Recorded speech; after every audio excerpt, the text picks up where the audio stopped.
Coming up on LUTV News, COVID-19 has affected many businesses, including pumpkin patches, how one has adapted to keep their customers safe.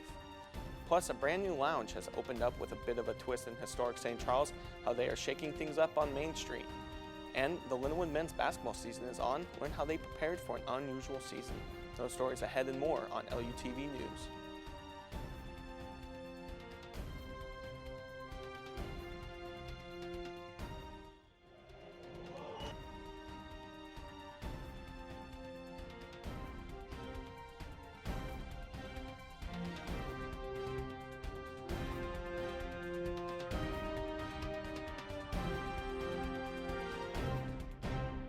Welcome to this edition of LUTV News. I'm Will Crawford. COVID-19 has affected many businesses. Reporter Claire Beaudry visited Eagle Fork Farms Pumpkin Patch to see how they're taking on the change with the pandemic. Many places are practicing safety because of COVID-19. I visited Eagle Fork Pumpkin Patch to see how they are doing with business and their new safety precautions. The pumpkin patch, as it is now, started around 1989 or 90. And the farm dates back to 1850 when the house was built. Eagle Fork Pumpkin Patch is very popular with adults, children, and people of all ages. The pumpkin patch is very big with a lot to do. There are many pumpkins to look at and many pumpkins to pick from. There is also a hayride to go on, but the hayride does require a mask because of COVID-19.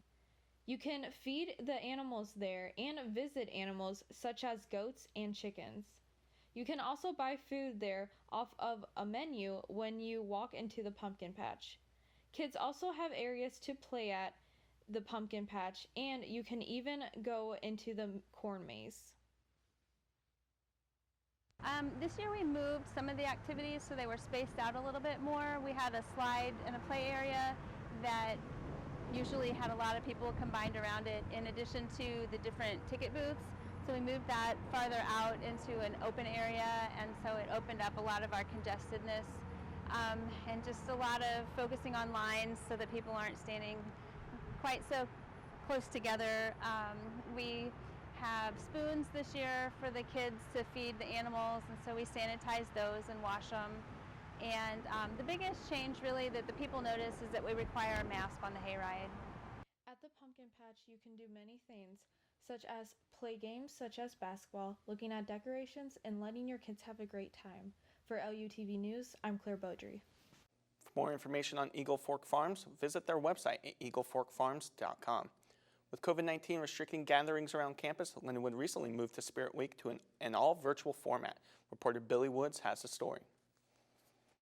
Because of COVID, Spirit Week is going to look a little different this year here at Lindenwood University. I spoke with a few students to see what they had to say about the changes this year, especially with everything moving to a more virtual format. What I'm going to miss most about Spirit Week because of COVID is because we're actually not going to be, out there experiencing it. Well, basically, like, the atmosphere is not going to be the same because everybody's not, close together or whatever. So it's not really going to be the same as virtual, but, like how the football games on the weekend was, how we had Dark Carnival, how everybody was interacting with each other, out with your friends. But, Lindenwood is going to do the best it can to make this year's Spirit Week as, as fun as possible, even though we can't really do anything. In a normal semester, the school would welcome off-campus guests around the community for the Dark Carnival, but in the COVID world, Spirit Week has been moved to a more virtual format, which includes murals painted around campus and costume contests in the dorm halls, as well as the cancellation of Dark Carnival. Normally when we have Dark Carnival, that's my favorite event of the year. It's so fun. I look forward to the haunted houses and everything, which I understand we can't do it this year, but it's okay, safety precautions and everything. But now, since we're doing the haunted murals and the window decorations, I think it's so fun that we can still experience everything, and we get to see everyone's art and their expression of their different organizations, and everyone still gets to be represented. I think it's a great idea that Lindenwood came up with. But yeah, it still is upsetting that we don't get to do the whole in-person experience, but experiencing everything virtual and being able to see everything on your own discretion is still fun.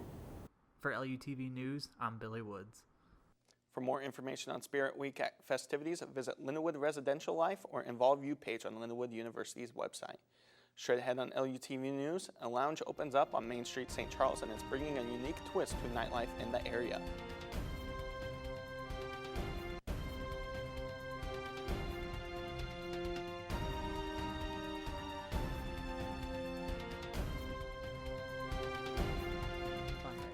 People over 65, people with underlying medical conditions like heart disease, chronic lung disease, asthma, diabetes, people undergoing cancer treatment, and people with weakened immune systems. What should you do if you or a loved one is at higher risk? Avoid close contact with people. Avoid crowds. Stay home if you can. Wash your hands frequently. Learn more ways to protect yourself and others at coronavirus.gov.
My mother was always very familiar with her neighborhood, but one day she stopped at the stop sign for much longer than usual, and she didn't know whether she should go forward or turn, and she wasn't even really sure where she was at. It was very unsettling for her. I felt so much better after my son told me, "Mom, I don't want you to worry or be afraid. I'll be there for you, and we'll figure it out."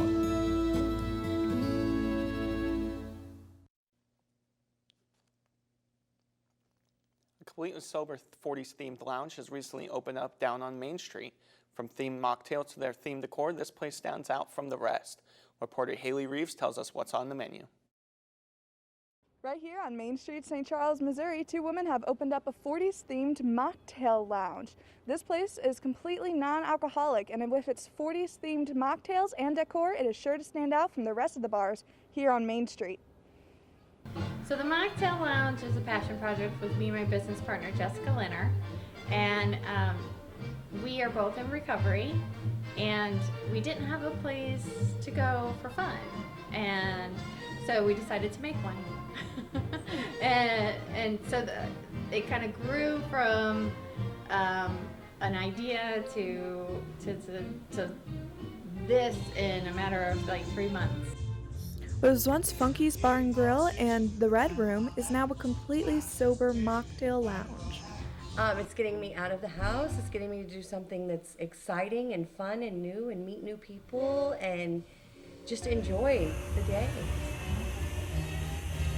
Almost all of the people working here are recovering alcoholics, and it brings a sense of community within them. I'm in recovery, so I enjoy working here because it's non-alcoholic and it helps me have fun in recovery.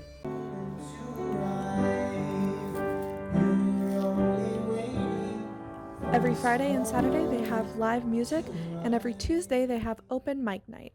So the 40s theme was actually Jessica loves the 40s, and it's her era that she loves so much, and so she turned me on to it, and I was like, that's an amazing era. I love the Hollywood glamour and the feathers and the pearls and the chandeliers, and it was something unique. You don't see that very often. You see like the 20s, the flappers, you see the 50s. We said, let's do that, and it all just grew from there. As the mocktail lounge grows, the business is starting to introduce new things every day. This is Haley Reeves for LUTV News. To keep up to date with their growing business, check out their website at themocktaillounge.com. Straight ahead on LUTV News, the Lindenwood men's basketball season is officially on. Learn what they're looking forward to this season.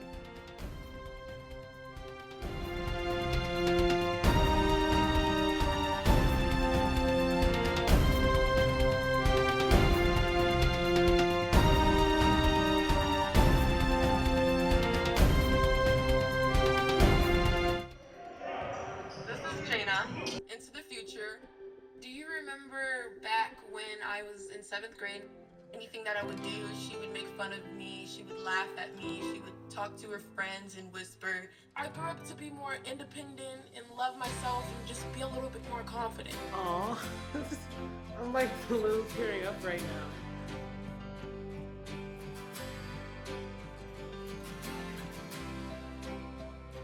We know that we're asking Americans to do a lot right now. So we're asking everyone to be selfless for others so that we can protect those who are most susceptible to this virus. A question I often get asked is why should young people care about the spread of coronavirus? Well, we know that people with underlying medical conditions over the age of 60 are at highest risk, but they've got to get it from somebody. Social distancing is really physical separation of people. It's what we refer to when we ask people to stay at least 6 feet apart. Not going to bars, not going to restaurants, not going to theaters where there are a lot of people. It all just means physical separation so that you have a space between you and others who might actually be infected or infect you. We all have a role to play in preventing person-to-person spread of this disease, which can be deadly for vulnerable groups. For more information on how you can social distance, please go to coronavirus.gov. 1 in 3 adults has pre-diabetes. That means it could be you, your favorite brother, your other brother, you, your football buddy, your football buddy, you, your plumber, Breathe right into your foot. your plumber's masseuse, Yes. you, your dog walker, your cat jogger. With early diagnosis, prediabetes can be reversed. Take the risk test at doihaveprediabetes.org. The men's basketball team here at Lindenwood has received the word that they are playing. This and other exciting news has a team very motivated going into the season. I went in depth on exactly what the team is looking forward to.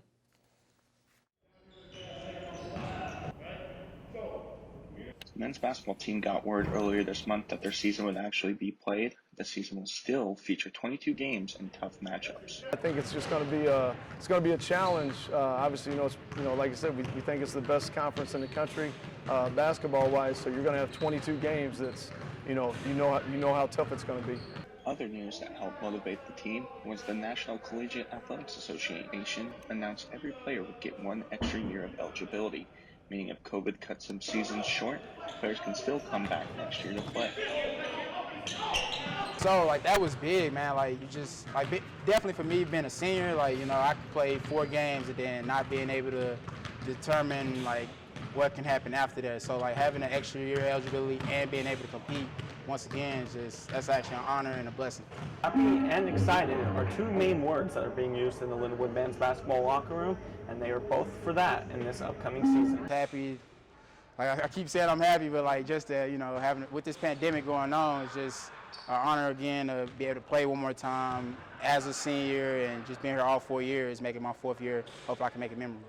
Despite the uncertainty of the season, one thing for sure is many think this team has a lot of talent on the court. I think for us, in general, I think we have a talented group of seniors that would make us even better if they got another year back. So, I think it's a variety of things. The team opens their season November 27th against Missouri S&T at Highland Arena.